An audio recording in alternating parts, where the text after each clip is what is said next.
How to fix Roblox failed to connect to game ID 17 connection attempt failed issue. For the first solution, you want to head to the start icon and look for the command prompt.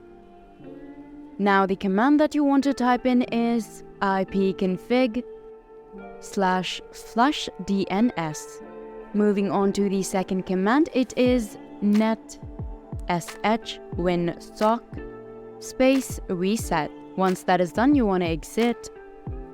Moving on, you want to search for the control panel.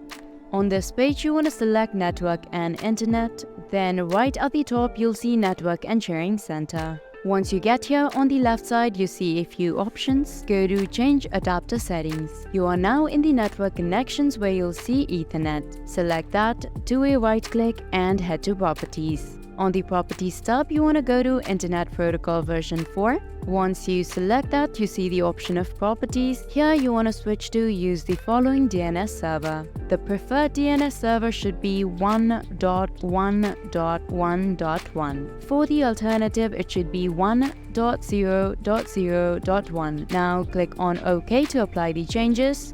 Finally, you want to restart your computer or your PC, and when you're back, the problem should be fixed. Hope I was able to help you out. Thank you for watching.